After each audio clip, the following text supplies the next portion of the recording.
Hello guys, this is Aragorn and this video will be all about support. For a while now, I wanted to make support content and I thought that it would be a good idea to put every support concept that I think is relevant in one video. I will be talking about concepts that I have already mentioned in my previous support video, as well as new concepts that revolve around the role of support. After watching this video, you will have full understanding of how to play melee support in an average or even higher level of play, like around Platinum, Emerald, or even Diamond level. The concepts that I will be talking about in this video are forcing a freeze, parallel positioning, creating pressure, trading with your opponent, taking care of the wave before you recall, efficient roaming, constantly playing into your opponent's face. The first concept that I would like to talk about is forcing a freeze. Why is it important and how to create it? Freezing is important because this will allow you to use your champion strengths in order to get value in lane.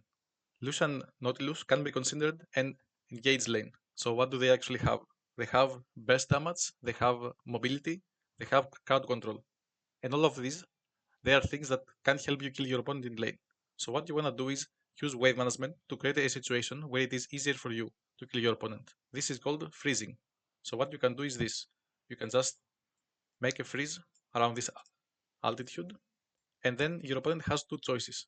They either have to come very close so they can break the freeze, but by doing so, they are, let's say, a bit overextended because they can easily get ganked. Or if you play properly as the engage side, you can just uh, position yourself properly, and when they come close, you can engage, and now they can die.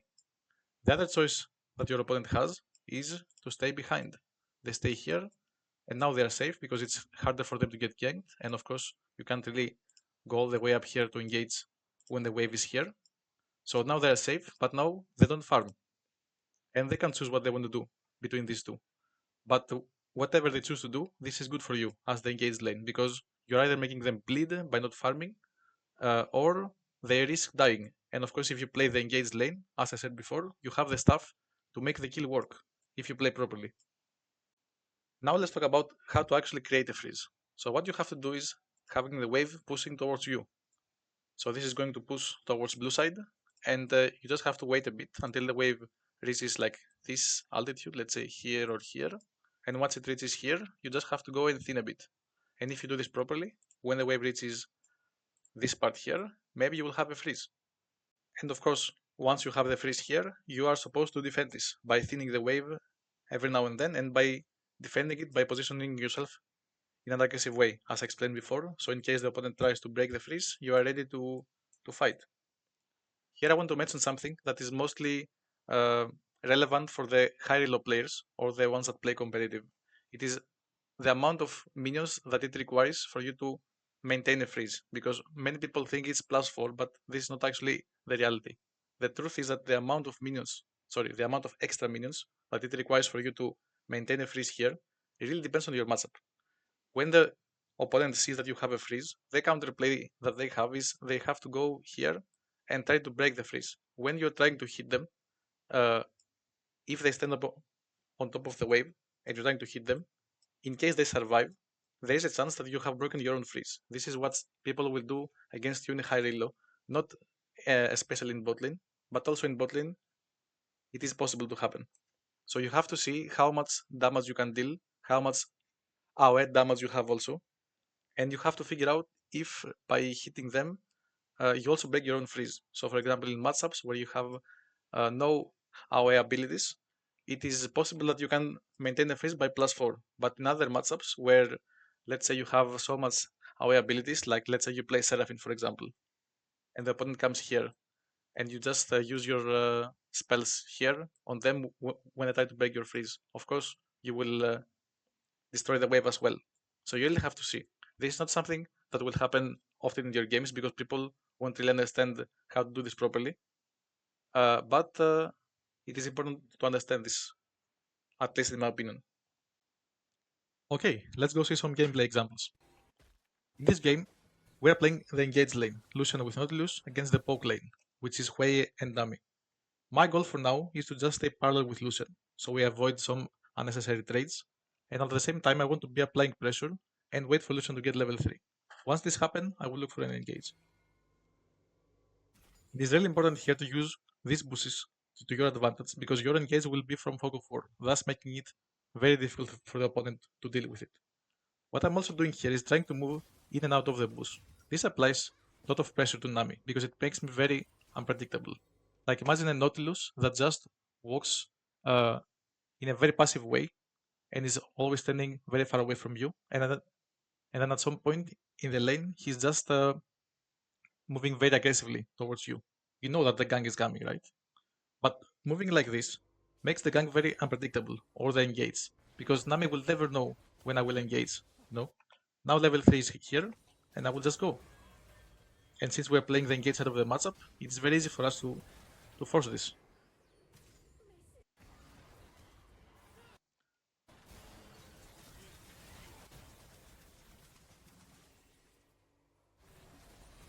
So what I'm doing here is trying to trade with my opponent. Like I said in a previous support video, it is very important for you to trade with your opponent, even if you don't have the kill pressure immediately.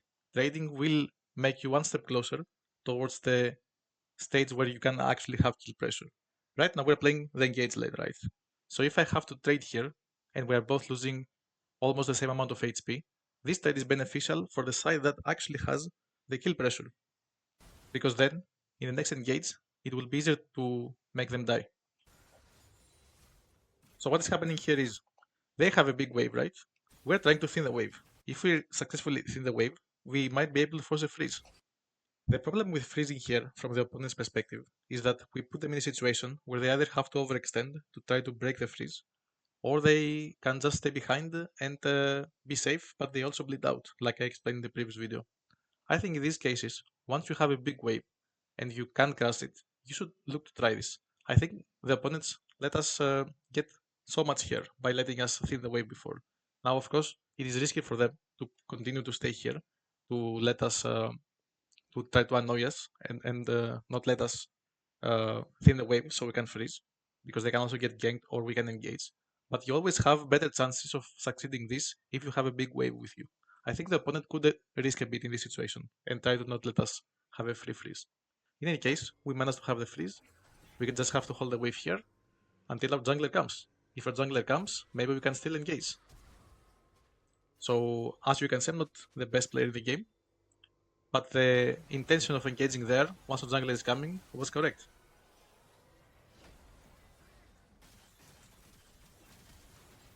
We end up getting Nami at least, which is fine, I guess.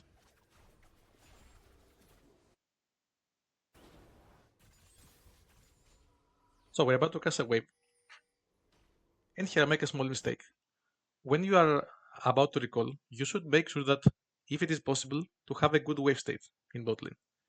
In this case, if I recall right now, or Reflution recalls, this wave stays here, and we are about to lose the next wave because because it's not going to crash under the enemy turret. To understand if I have to stay or not, or I have to click recall here, I just have to look at the position of the next wave, which I think I didn't do in this clip. Thus, I need to cancel my recall right now, so I can actually help Lucian fix the wave, because the enemy AD carry plays with teleport this game. And I didn't even think about this, I think. So I have to stay here, so the wave crashes, and then it bounces back to us, and then it's a good wave. This cancels my recall, and it makes us a bit slower on the map, but it's a good thing to do. So, this is a different game. I'm using exactly the same concept. I'm trying to trade for level 1 using Fog of War, so they don't see the engage coming. And now already carries trade summoners. So we don't really win this trade for one simple reason. They have to get priority to the wave. Since we have to back off, they have free power to push the wave here. This gives them the priority for level 2, which is not good for us. So Draven should get level 2 right now. We're trying to push the wave a bit, but it is really hard for us to contest for level 2. Draven should hit level 2 just about now, and we should respect that now, which we don't do so well, I think. So Draven is going for engage right now. We kite a bit, and this is okay. But I think I should have gone a bit more back, because now I take a lot of unnecessary damage. Yeah, this is really bad for me. In any case, because of the previous trade, Draven is low, and I should just look to have an engage right now. Once I hit my level 2 though, if I would engage level 1, I think this would have gone very wrong. But now with level 2, it is possible to make this engage. My Twitch plays really good here because he instantly follows my engage, and we end up killing them.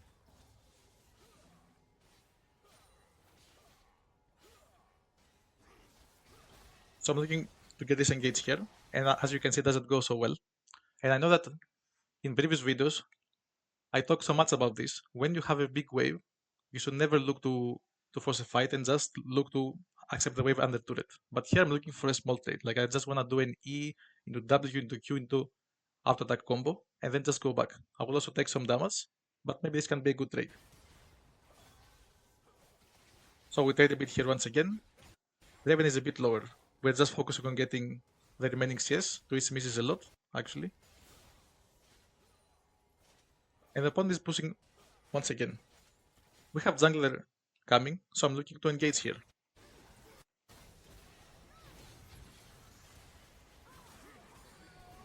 It is really hard for the opponent to play against this because they have to push this wave.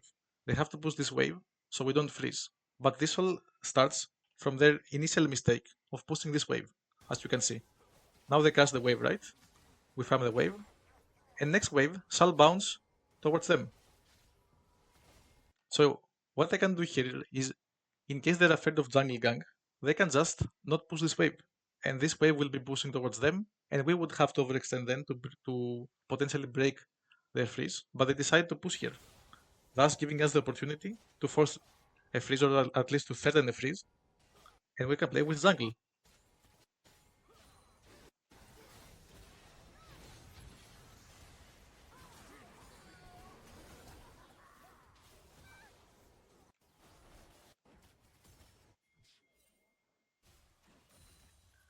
So here we push the wave, and I try to go for top lane. The reason I'm going to top lane here is because I don't think I'm useful on bot lane since my DC is about to recall. And mid lane is really hard to gank because of the specific matchup, right? We play Victor against Yasuo. Victor has no mana and he has to recall. So my only option here is top lane to try to find a way to be useful. What I say is this: Volibear being very low, Kennen being very healthy, and now Kennen can't force a freeze with his wave. And if Volibear wants to try to overextend, I can just be here because there is a play where the enemy jungler can come and help Volibear fix this really hard situation. In a 2v2 scenario, because of the HP advantage and because of my CC, I'm pretty confident that we can win this. Kennen decides that he doesn't really want to freeze here, and he just destroys the opportunity. So once again, I'm not looking to waste time and trying to find a way to be useful once again on the map. The closer lane to be useful here is mid lane. So I just have to go mid lane, even if there's nothing to do here. Mid lane is also closer to bot lane, which I want to go back soon. So what is happening here? My jungler doesn't really respect the fact that the enemy bot lane gets to push first because I'm roaming, right? And they will have priority for the objective. So he ignores this and he just goes. And now he becomes a sandwich. When I realize this, because before I go here, I look at bot lane, I don't really commit to this. Like I could commit here and also die, but this is literally 4v2. So I just keep my distance and stay here.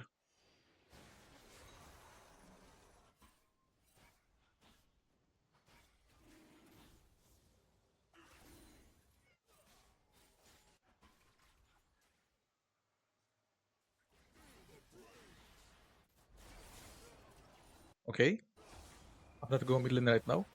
The reason because of this is because I see that Twitch accepts wave on bot lane and nobody is really contesting. So I try to risk a bit and try to go mid lane. There is a world, of course, where the enemy just goes on Twitch and dive 1v3, but I think it's good to take some risk sometimes. So I try to go mid lane and I get his flash. Once again, I'm useless mid lane and I try to go bot right now. But I see once again that Twitch uh, wants to recall and he also pushes the wave, so I'm not so useful here once again. So I try to go mid lane once again. I see that Victor is not here and I try to go bot lane once again because Twitch stays. So because I'm about to go to bot lane from this angle and the wave is here, I'm able to go to the bush without being seen. So I once again can use Fog of War towards my advantage to force an engage here.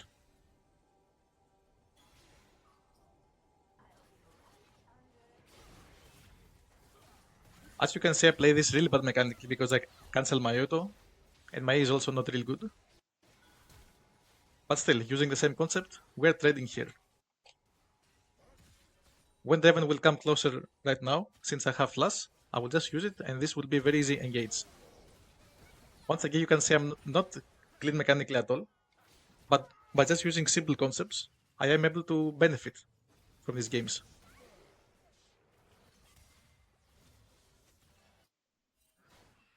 So now I will be just roaming most of the game. My options here were to go bot lane, where the enemy has cast a wave, or go top lane, but I decided to go mid lane.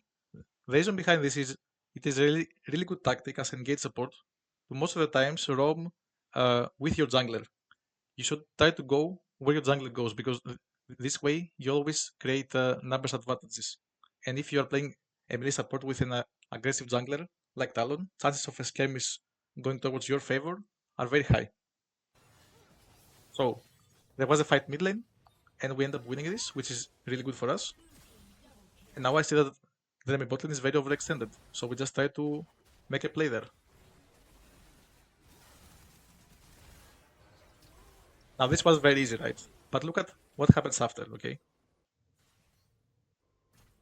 Once again, there's no reason for me to be bot lane right now. So I just go and put some vision for my AD carry so he doesn't die to enemy jungler. And I just try to be useful. I hit this, so if he wants to do this, it gets a bit delayed. And now Malison is trying to cast a wave, and I'm staying bot lane to get a plate. There was also an opportunity to go mid lane, for example. Mid lane now has to fight, and I could be there. Nami decides to step in, and I want you guys to see this and realize how easy it is to to dive in League of Legends. This Nami walks in as level 5, we are level 6 and level 8, and she's alone. I know that she's alone, and I just go, and there's no counterplay for this. If I hit a hook, she dies. She's very squishy, we have a lot of damage, and she should never walk in like this by herself, because this is a big possibility. Making dives happen in League of Legends is actually much easier than most people think. You just have to not have stress about it and not feel anxious. You should just try to practice dives over and over again, and then it becomes mentally very easy. I think people don't dive so often because it's mentally hard for them. They get really anxious, and sometimes this doesn't go well. And if a dive doesn't go well, you know that it's really hard after, right? But I personally think that dive is very easy, and most people should try this so they can learn how to behave in these stressful situations.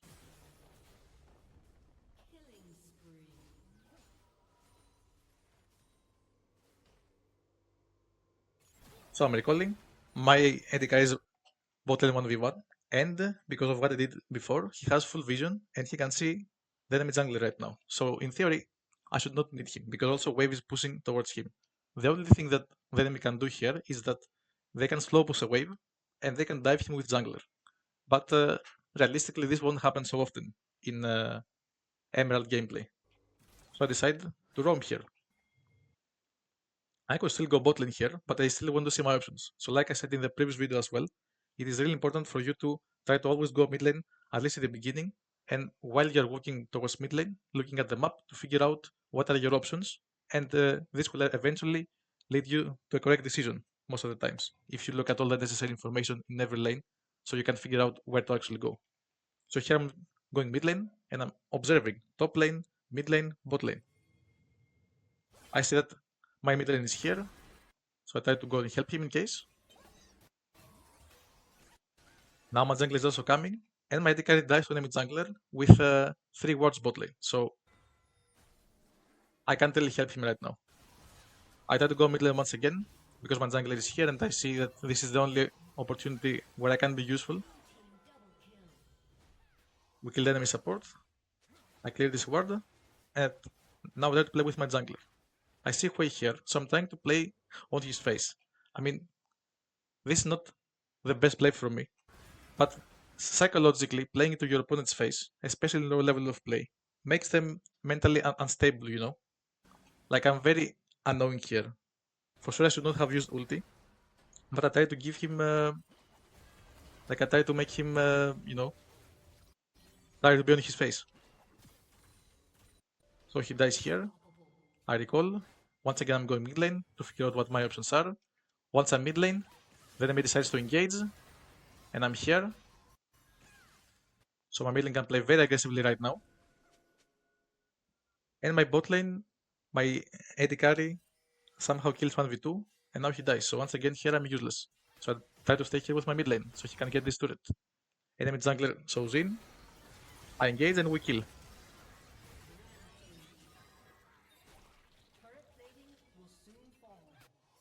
So once again, I see Wei, and I try to go for him. I know I can't kill here, but I just want to be on his face.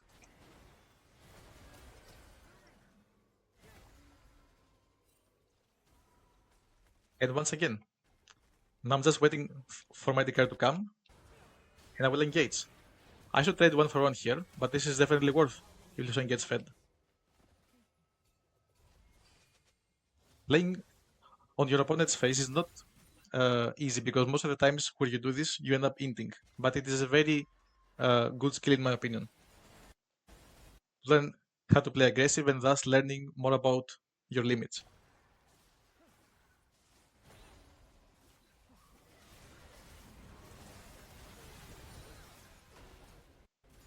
Once again, they overextend. Jungle comes, very easy kill for us.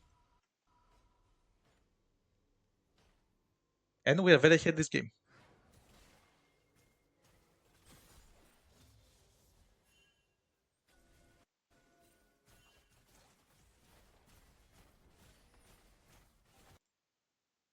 So anyway guys, this was the video. I hope you enjoy.